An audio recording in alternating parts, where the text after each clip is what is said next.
everybody. It's Christiana Witt here, the host of the Soul Soothing podcast, where we explore the calm, intelligent side of ambition, helping women business owners settle their minds, simplify their lives, systematize their businesses, build their support, and then with that, scale their income with integrity.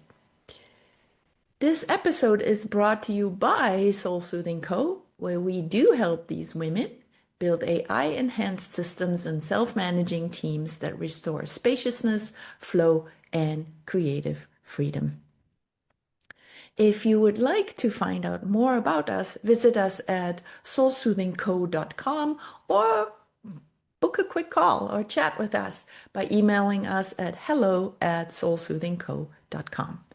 But now on to Karin, a long-term time connection that we still have to figure out comes from where. We haven't figured out how we got to know each other. But Karin is the founder of Evoloshen.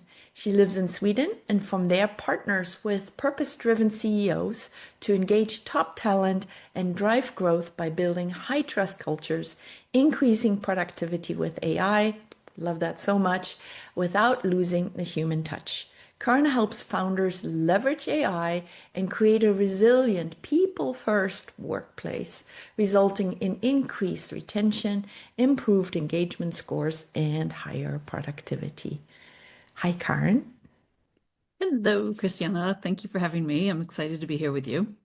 Super fantastic. So I'm just going to throw out some questions. Again, we talked about this before. If you have an idea where you want this to go, or you and I go deeper than thought, let's go for it. Okay.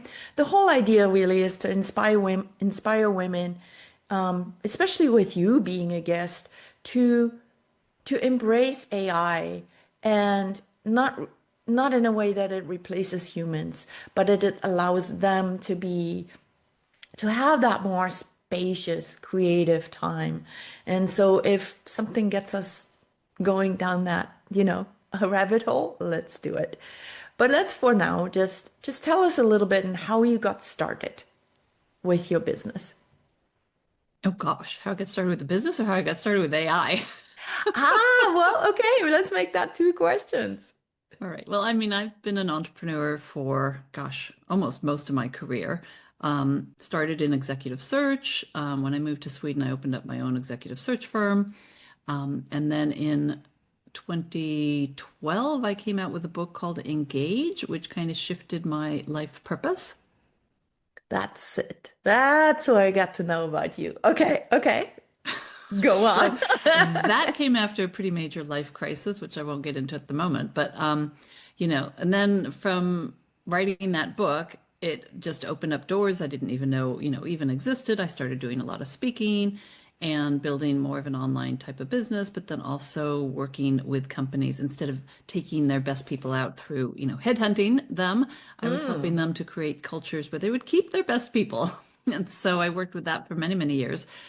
Created an online cultural engagement certification program. And I was running that live with companies and then turned online. And then people in that program asked me to specifically develop a trust training for leaders. So I've spent a lot of years focused in on trust because I find that's a really strong foundation that people need to have. And then I don't know that you know this, Christiana, but in January of 2023, I got diagnosed with stage 4 cancer and had to go through that. I had to shut down my entire business and just focus on me. I cut everything off from the online. So it was a pretty dramatic time of my life, to say the least. Went through 6 months of treatment and chemo and all that kind of stuff. Lost all my hair, all that. I wouldn't wish it on anybody. And then, basically had to start coming back from that. And when I got over it and I'm fine now. And my doctor basically said after 2 years, he never wants to see me again. I said, that's good. Sounds good sure to me. that's mutual. Yeah, exactly. I have a lot of, appreciation and gratitude for life on such a deeper level now. But coming out of that, I had missed the whole Chat GPT launch that happened in March of 2022. And I was actually pretty afraid of AI, thinking, what in the heck is this and what's going to happen with it? So I thought I better take some classes to figure it out. And as soon as I started looking into it more, I realized this is going to change the entire workplace. It's going to impact everybody across the globe. And what's it going to do to culture and companies? Mhm. And so, about a year and a half ago or so, after taking a few classes, I really dove in and just got certified in AI. So, I have actually three AI certifications: AI Mhm. consultant, AI implementation, and data science, of all things. But I got a really deep understanding of AI, and I have now applied that to the culture and trust work that I've been doing for, over 15 years. So actually, that reminds me of something because we have a brand called Soul times AI, and so I get this, but we always throw AI, the word or the two letters, around kind of loosely. Does it mean more like LLM use, or actually, what does AI to you mean, and what do you think is the biggest impact of like AI at this point onto the population? I work with people all over the world, Hmm. and there's a range. Either people are very afraid and hesitant, not diving in. People are starting to figure it out, but they don't really know. They're busy doing their jobs. They don't have the time to research it. Hmm. I mean, anyone in the AI space, it's a massive, like fire hose of information. Hmm. It's hard to keep Hmm. up with it. And then you've got the early adapters who love it. They're into it. They're using it all over the place. AI obviously stands for artificial intelligence, but I've heard it also referred to as additional intelligence, abundant Hmm. intelligence, all sorts of different things. So it I've really read is a that. That is mindset. really nice. That's more how I see the use of I mean, we currently use really more LLMs, not agents, but yeah, okay, okay. So I mean, AI is an encompassing word, Mm. and we are on a radical acceleration now. It's not a linear process. You know, it's exponentially impacting everybody. And the big thing at the end of 2025 is all about the agentic AI and what's coming. And I mean, in a very short amount of time, it's going to be robotics and AIs. And then, it's just there's so much change coming. Mhm. And like a lot of the companies are just rushing to get out there and figure it out and, you know, implementing, and a lot of them are laying off a lot of people. So you've got a lot Mhm. of people that are feeling lost and Mhm. insecure and not knowing what they're Mhm. going to do. If people define themselves by their job and their work, I believe there's going to be a crisis of purpose, because people who don't know why they're Mm. here are going to be really struggling. And it's one of the most exciting, best times ever to be an entrepreneur. You do Yes. not need to hire a Yes. huge marketing team or, all of Right. these things. If you can get a little tech savvy on some of these things, or work with a consultant, or work with, a few people on your team who can do all these things for you, you can scale up so fast. And it's very exciting right now, actually, to be an entrepreneur and starting up your own company. Yeah, and now that I kind of start to put it all together, how we met, because I have been since 2004 was thinking about purpose and purpose driven and conscious businesses. I came from a culture, and like the way my dad was running businesses was certainly not how I wanted to do it. And so I remember this time thinking, if we could just do good, the triple bottom line came out of the people, planet, and profit. And that was speaking to me. And now when we're looking at not only women, but also purpose-driven businesses who used to fall into this idea that they could make as much money as your single bottom line people. But now with AI, they can't, right? Yes, and I don't know if you've heard the quadruple bottom line. So it's people, planet, profits, and purpose. And it's actually more stable if you look at it, if you're going to sit on a stool, a Mm-hmm. four-leg stool is Mm-hmm. more stable than a Mm-hmm. three-legged stool. But anyway, so yeah, purpose I think is really an important foundation for any sort of business. And it's going to be easier for purpose-driven companies to attract talent and work with them, and Mm-hmm. also attract good customers, because let's face it, people out there are choosing with their money what they're going to purchase, what they're going to invest in. Yeah. And if you can show that you are purpose driven, that you're doing something good in the world, connect it that way, then that's going to make a difference. Karen, like, I don't know. I was still in Los Angeles, so it must have been like 25 or so years ago. I was sitting at a car wash waiting, and somebody was sitting next to me, looked at my shoes, and I had these Tom's shoes, these fabric shoes on. Yeah.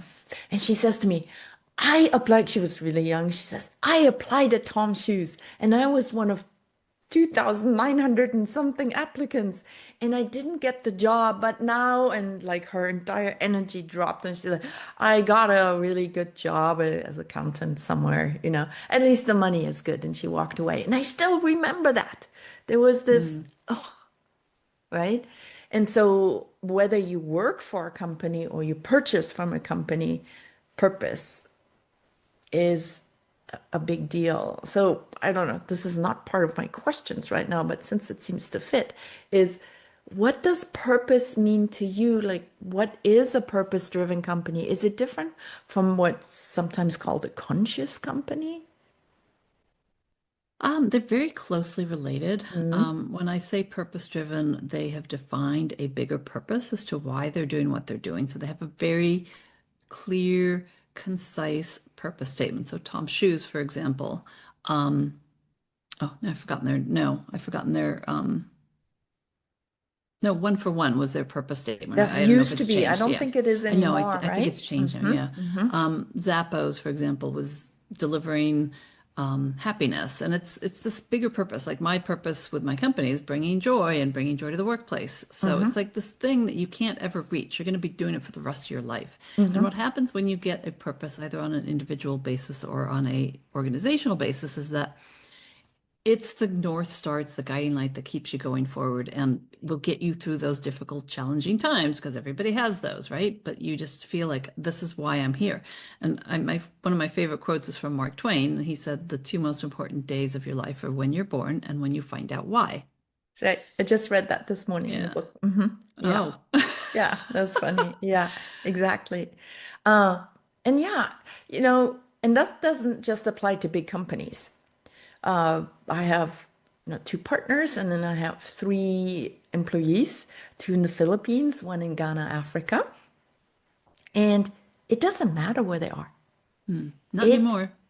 they care so much about our why, this soothing our souls. And especially in the case of VAs or overseas VAs, they're often very abused, very talked down to, do work and then don't get paid. I mean, the nightmare stories I've seen over the years as I worked with Filipino VAs, it's just horrible.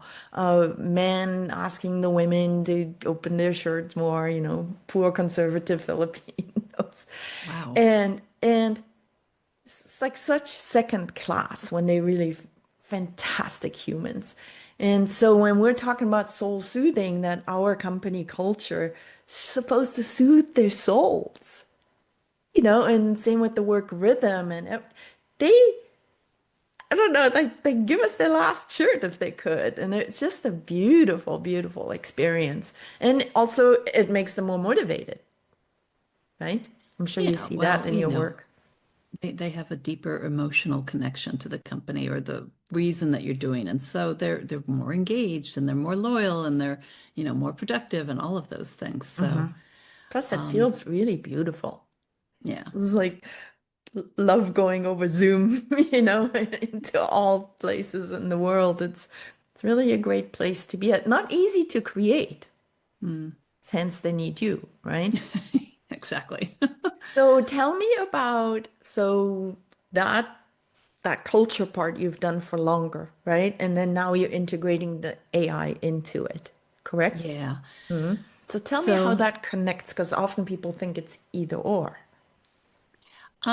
so when you look at culture, there are, let me just back up. There's four pillars that I talk about under the culture umbrella. One is you've got leaders that care, and that's really important because you've got to care about your people and care about their business and what you're doing.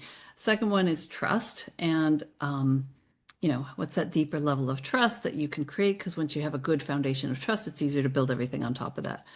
Third pillar that I talk about is purpose, which we've already talked about. And then the third or fourth pillar is engagement. And when we double click on engagement and look at it a little bit deeper, engagement comes from that emotional connection, but it's also from productivity and basically being able to, if they're engaged, they're not taking the sick time, they're more productive, and there's all these, things that you can measure. And so when it comes to engagement, or when it comes to AI, and that is a big part of engagement because if you connect the human and the AI together, they are stronger than just a human or just an AI. And I've seen examples of companies where they've said, oh, okay, we're going to replace all of our customer service department. We don't need the humans here anymore. We'll get all the AI coming in. They brought in all the AI and it was a disaster for them. Within a Mm-hmm. year, they're hiring back people because they realized, Mm-hmm. this wasn't a Mm-hmm. good thing. And it was, so the power here is really in treating the people that work with you really well, upskilling them if their jobs are going to be replaced, because there's a lot of fear around that with AI. If they are going to be replaced, then train them to something else, because if they know your company and your purpose and, are really bought into that, then why not keep them and invest in them and just basically have them get up to speed on something else? And they may already been tired of doing something repetitive in the first place, but they Exactly. didn't know where to go. And so, right, yeah, we teach and build something called what we call the business DNA profile. It's a thick Word document that we then that has everything about the company between the vision, the org chart, the message, the voice, the sales process, the onboard, everything. Then we put that into either Claude or custom GPT and we give it to our teams. So Mhm. now with the time difference between Germany, US, and Philippines and Ghana, good luck, right? They have access to the same information 24 hours a day. So that's what you're saying. It actually makes them smarter and more empowered. Like they know. I think often actually I interviewed them each last week and I asked what was the reason for the last job not working out. And all of they had many reasons, but one of them said is that they didn't get the big picture. Mhm. That they were kept in the dark, do this little piece, kind of like a factory worker putting a screw in a car. And that they would have been able to do much better had they seen the big picture. Yeah. And So that's with just kind AI, of you human can do that now. nature. Yeah. Yeah, isn't it? These are intelligent people, Mm. right? And and yeah, so it's really about dumbing down often, I think, our workers, not just the overseas. I mean, I'm sure in your case you work with big corporations, um, but I think the principle stays the same, right? If somebody just feels like Yeah. they're a cog in the system, Yeah, definitely. disengagement is huge. It costs billions of dollars across the board, across, the world, basically, when you've got a high level of Mm, disengagement. So, mm, and the sad thing about this is that, I mean, I've been working in this space since 2012 when that book came out, with engagement specifically, and it's like it's not gotten much better. mhm. So, to me, I just feel like people aren't born to live miserable lives. They're not born to hate their jobs. I mean, everybody should have something that they love to do. And that's the power with I see coming with AI. I was on a podcast recently and we were talking about, are our children or grandchildren going to have jobs? Mhm, And mm, a lot of the people who were here on the live version of it were saying, yeah, yeah, yeah, they think they will. It's just going to change a little bit. The person I mm, was interviewing was like, mm, no, jobs are disappearing. The 9 to 5 mm. for 5 hour or 5 days a week Is job gone. is disappearing. Hmm. And people are afraid because they don't know. We've actually been programmed that we have to work really hard and all the time and all of those things. Well, what if we didn't have to worry about money and finances and all that kind of stuff? What if we could just do the things that we actually really love to do? And what would you do with the extra free time? Could you work out more? Could you be out in nature more? Could you be That's with your kids exactly, more? yeah. Could you be having more, romantic dates with your partner? Whatever, you know? And I think we just need to expand our minds to envision this, because that's the direction I see that we're Mhm. definitely going. And there's so many people that are overworked, overwhelmed, stressed out. They don't even have the time to think. And they're on this hamster wheel, this cog. And that's not how we were meant to live. And on the neurochemical basis within our Mm, mm, mm. system, it's like the stress is, one of the number one killers. And I mean, more people die of heart attacks on Monday morning than Right. any other day of the week because they're stressed about going to work. And it's just like, you know, Right. And then, yeah, and I'm at an age now. I'm a hard worker. I'm German, and I got all this German wounding handed down to me, so I can work. I can work out of a wound, like to prove myself and to, be useful and all kind of things. But at some point, you and I've been working many years, many decades. At some point, you realize it really is soul destroying. Like I got this little voice, this aliveness within me that just comes up and says, can I have a say too in this? And then there's this hard worker part of me who says, nah, you could get stuff done and check things off. So if the entire workforce is running above threshold, above equilibrium, above nervous system regulation, then what are we doing to ourselves?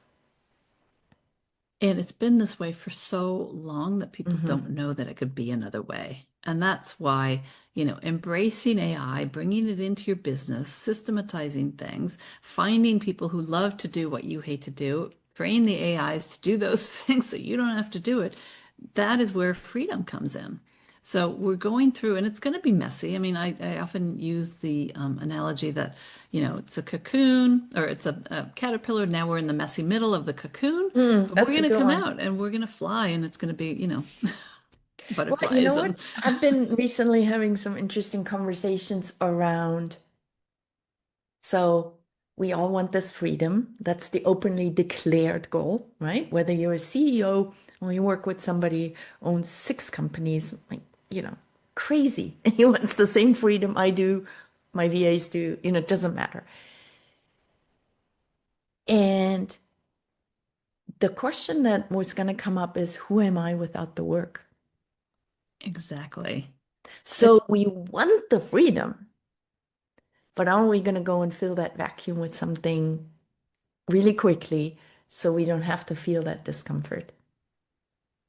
it's funny you say that because it's an exact question I have in a book I'm writing right now, called AI Dystopia and you AI dystopia or utopia, the choice point for humanity is now. Okay. And I'm discussing that because I do believe those that don't know what their purpose is or don't have the wider connections with people, because we're really going back towards community. And I Yes. mean, Yes. COVID and the pandemic years really kind of isolated a lot of people, and Hmm. a lot of Hmm. them haven't come back out of that yet. And we need the human to human connection. As much as, digital stuff is great, you can digest a lot of information and all that.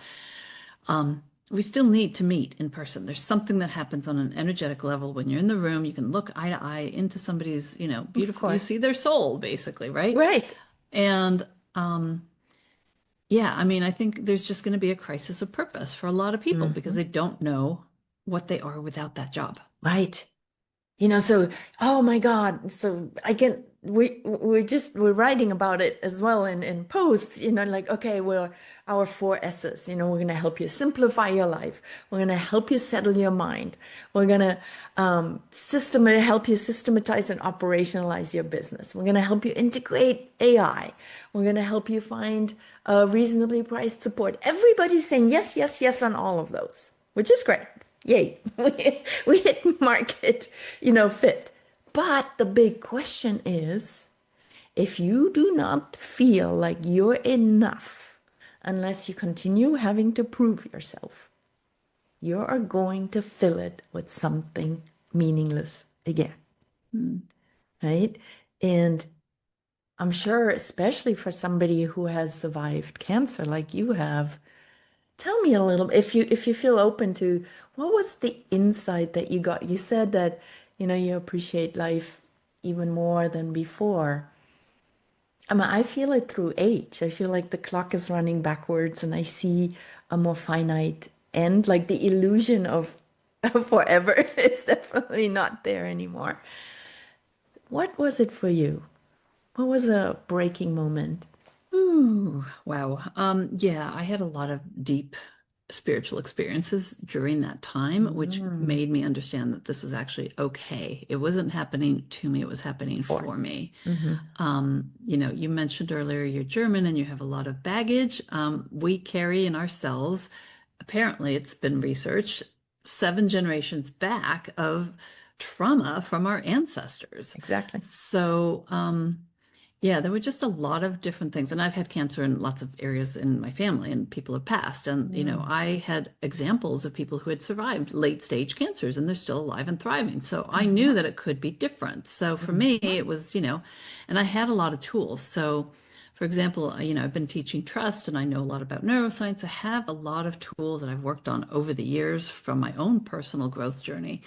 And I had just never been sick physically ever. Mhm. So Mhm. that was a whole new thing. And it really got me tuned into my body. What does my Mhm. body want? What does my body need? Mhm. And, I believe we are souls having a human experience, and that we need to appreciate this body that we have and, love it and just be in it. And because it really is like a short amount of time in the bigger eternity's perspective, right? So we all come here and we all have these really unique, fascinating life experiences. And I mean, I've had opportunities to talk to thousands of people about their life stories, and I'm someone who's really curious. I always want to know, Dude. what makes people tick. And I love to talk to people who totally think differently from me because I'm just curious. I get a little frustrated with a lot of the polarization in the world because it's like, no, talk to each other and just see why. You don't have to be Mhm. triggered and get upset over it. It doesn't,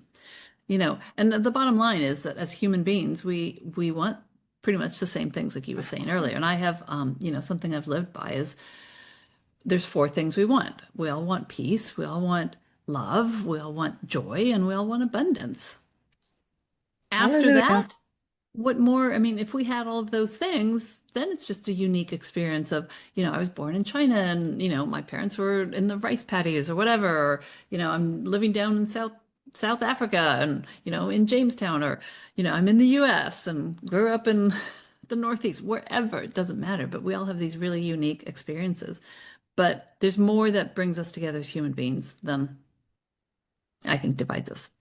Okay, I got on a soapbox, totally off business and Perfect. AI, but No, the thing is that I'm the first one to be guilty or recovering from it is that this overwork is absolutely wound driven. It's fear driven.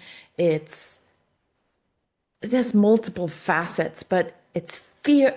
Like I finally came to a conclusion that my body got afraid of my mind Mhm. because it was whipping it. Mm, Do more, get more. Oh, there's a 10-minute, slot between whatever. Let's do this. And let's do three things at the same time. I can do that. But I realized none of these things that you listed, peace. It, peace only comes when you let go of that fear or you become aware that the thing that actually turned the treadmill faster was fear, not any need to make more money or I mean that comes anyway. That's what I find is so fascinating as we slow down. The right amount comes. It's not like we so in the past, I don't know how this felt for you and especially during your cancer experience, but I would then collapse from overwork. mm, And then I would want to like throw in the towel. And instead of just going, regulate myself again, soothe my mind, settle my mind, simplify the things I have to do in business and in life. So I think everything that you're saying is it's just that I think especially women, because I have 2 female partners, and for some reason, even those 3 generations, we have the same triggers and the same pains, is how can we exhale mm, without being in this vacuum, not knowing who we are unless we overdo. mm. It's a little bit of the good girl syndrome. Hmm. It's very common Hmm. for women as well. Hmm. I think it's important to just have a lot of self-awareness, and that comes with age, and experiences. You don't stress over things when you're over 50 that you might have stressed with when you were in your 20s, because you have enough life experience to be like, oh, we've been through this before, we can do it again. Um, I'll come back a little bit to the cancer story because one of the Mm. biggest things for me is, I've been working with trust for so long, Yeah. and that I just learned to have a very, very deep level of trust with, I call them my upstairs team. So you guys can Yeah, put in yeah, yeah. whatever I do the whatever you same relate to thing. on that. That's kind of Exactly. Yeah. neutral. And I just realized that, wow, our lives are so magical, and everything that I needed came when I needed it. And I have such a deep respect for life and what we are here to experience, and that we can actually take back our own power and sovereignty when you start to understand how powerful you are within yourself and how you can create anything that you want to experience. And okay, if you don't know that, you're creating things by default, and then you're like, why on earth am I going through all of this? But then if you start to realize like it didn't happen to you, it happened for you, and you start to look for Hmm. lessons, you find different answers. And when you find those different answers is when you start to realize like, wow, there's gifts in everything that happens. And if we had life that was good 100% of the time, it would get kind of boring, actually. We want the ups and downs and the roller coaster rides, It's the hero's journey of going through the trials and tribulations and overcoming and then coming back and having a bigger sense of purpose and wanting to help others because you went through that path already. So, yeah. Hmm. Hmm. And I mean, So glad people, you're good again because there's so much that you even learn from that that you can give to others. yeah. Do you know the first part of my life story? Oh, go tell, go tell your first start. Because the cancer was easier. I'd been Okay, through I'm something sorry. even Okay, harder. give No, me no, the no. second first part then, if you're So willing most to. most people know this because I have a book and my memoirs out about this. But I had an executive search firm in Sweden, and when I moved to Sweden, I had two little girls, and my first husband had been convicted of fraud. And when I Mm. came to Sweden, I researched him and found out he'd lied to me about everything. So I went through this crisis of, oh my gosh, I have children by a man. I don't even know who he was. And fast forward 6 years later, I was working with a business mentor in the US and went back to the US to work on the business. It was a fabulous week. And then at the end of that week, I was getting ready to get on the plane, and there were two US Marshals that stopped me and said, we have a warrant for your arrest, and took me into a high security jail where they were trying to extradite me because my first husband had used my name on his business dealings in Mexico. It was a mess. And so I sat in this high security jail for almost 4 years before my charges were completely dropped. So that memoir is called 1,352 Days because that's how long I sat there. Okay, okay, okay. Well, So that's just wow. like I mean, I'm very open about the whole story. I have a memoir out about it, but that's really what was the catalyst that got me on my purpose of bringing joy. Because while I was there, I was writing children's books for my daughters, and then I came home and I was like completely lost and didn't know what am I supposed to do with my life now. And I knew I wasn't supposed to go back to executive search, so I did the inner work, the soul searching, and figured out like, oh, okay, I have this purpose, and it's been a red thread throughout the rest of my life. And when coming back a little bit to the purpose, when you find that right bigger purpose, it can take different forms.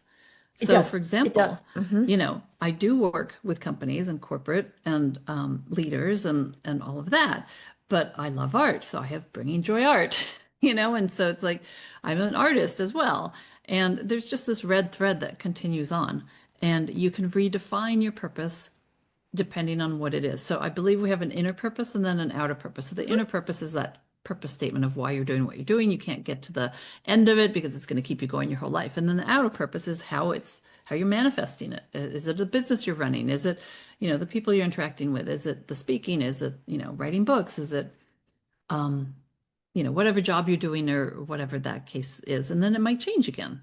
So the outer purpose can change, is what I'm trying to say, where the inner purpose can really keep you solid, grounded, and on point to where you need to be And that one doing. isn't that easy to find, or it's always there. It's to be in touch with. I used to think, we were talking about before, I used to work for somebody at like True Purpose Institute, and he was talking about finding your purpose. Older I get, I don't think it's about finding it. It's about exca about the layers of fear, trusting yourself and the universe enough to allow that voice of purpose, that inner voice to come through. And this is really how we started off with soul soothing. For Mm. me, maybe German and haven't had wounded parents myself, and my little girl's soul wasn't very soothed. How about this, right?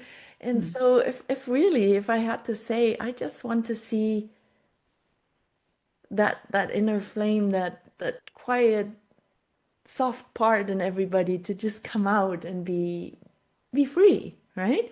But I mean, I gentled wild horses for 5 years. What does that have to do with it? Well, their soul got kind of, you know, squished too as they got caught and captured. And to bring back their soul was just unbelievable in the experience. And then talk about trust. So I think your trust also, that's something that seems like a real red thread. You mentioned it several times. That's important to you. Maybe joy is not possible without trust. Joy to me is happiness infused with love. So it comes from within. It's more lasting. It's more happiness, I think, can be fleeting, whereas Hmm, joy is hmm, just a hmm, state of being. hmm. Um, Trust is definitely one of my life lessons. It's not lost on me that is why I teach trust Hmm, because, hmm. I blindly trusted my first husband and I shouldn't have, unfortunately.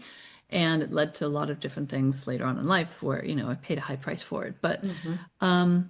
yeah, and I think, again, we can look at things from an individual perspective, from a business perspective, from a, you know, organizational, and then even into society and globally as well. I mean, we're in a massive trust crisis globally as well. I mean, I follow trust really closely, and there's a research that comes out every year, Edelman Trust Barometer, and basically governments are tanked, NGOs are tanked, media is tanked, big companies are tanked. The only place or institution, if you want to call it that, that people trust is their own CEO, and that's kind of it, And And that it's could not that be. high trust either, but it's Hmm, it's at least a positive number. All the hmm, others are negative. So hmm. we're seeing a lot of disruption in the world right now, and I think rather than being afraid and scared of all these, the chaos that we're seeing, what we're witnessing is industrial based systems that are not sustainable, not good for humanity. They're crashing and burning, and they need to. This means, on the flip side, rather than being in the fear and afraid of all of that, there is a huge opportunity to come up with solutions. And like entrepreneurs have, like I said in the That's what beginning, me never too, you and had a I. better Yeah, opportunity than they have right. right now to start a business. If you see a problem and you want to solve it, then go and run with it. And there are solutions that are coming up all over the place. And I think we're going to end up going back a little bit to, community. I don't see that we'll have these gigantic companies, but we'll go back to smaller communities and being really connected and finding your tribe and your people. And, I mean, we'll see where we end up. Well, But I that's think exactly what we're trying to build with the soul soothing business community for women is yes, I'm sure they come to learn all these S's and how to systematize and what about AI and can I hire a VA, whatever, that's all good. But at the end, it's the sharing like we are just doing. It's that deep connection of I'm not alone in this. This was hard for me. You went through something difficult. I went through something difficult. How do we build the trust? How do we trust ourselves? I was mhm. actually thinking a lot as I was listening to you is for an entrepreneur, and let's maybe finish up with this, is we've both been entrepreneurs for a long time. This self-trust and being trustworthy to oneself is a Mhm. much bigger component of any success than I, for a long time, thought. Like I would go to this person to learn this skill, and then I'd admire this person if I only knew this. Not that we don't need skills, but at the end, can I trust myself? Mm.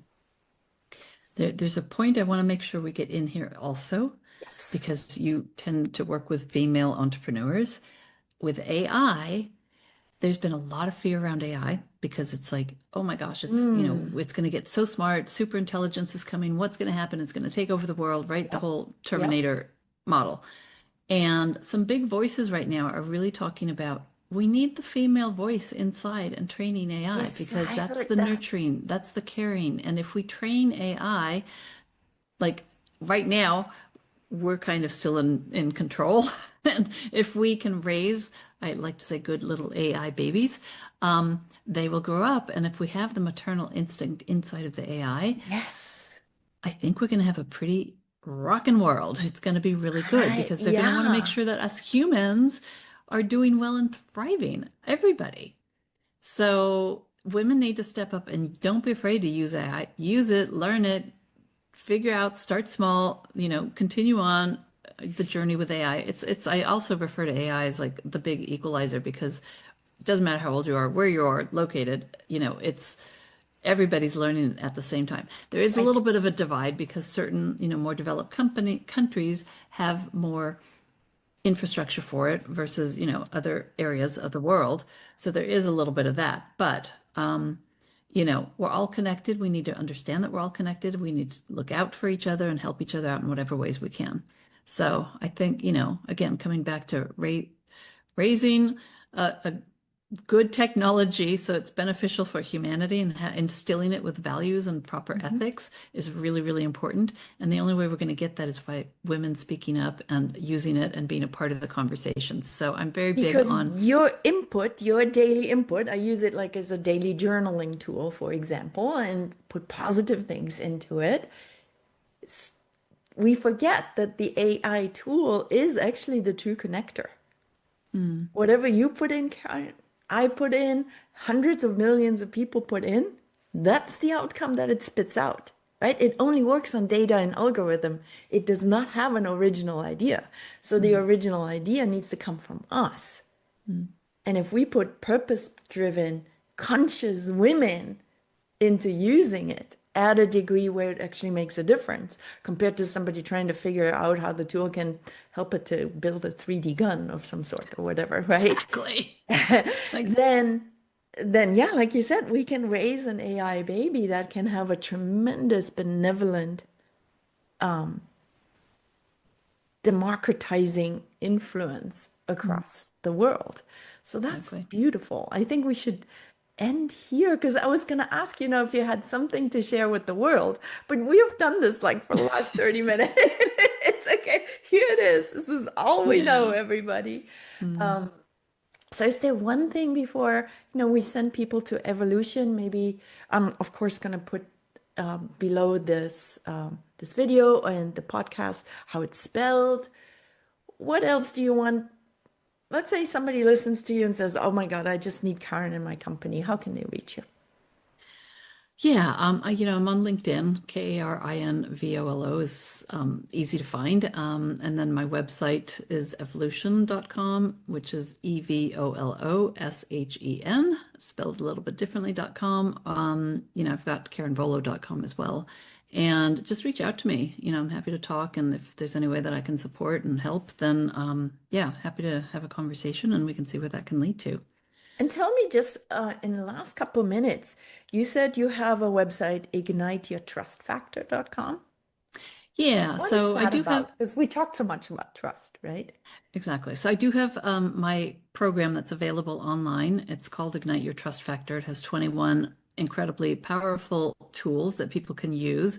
When I referred back to the cancer journey, I said I had a lot of tools. A lot of them come from this, and it's just being Okay. able to self-manage yourself and your emotional state. But it's about building trust. So normally I run that as a live program inside of companies, but I do have it available as a product online so people can sign up and start Oh, taking it if they want it. It's good to perfect. go. So I yeah. mean, I didn't know this was not planned. I had no idea.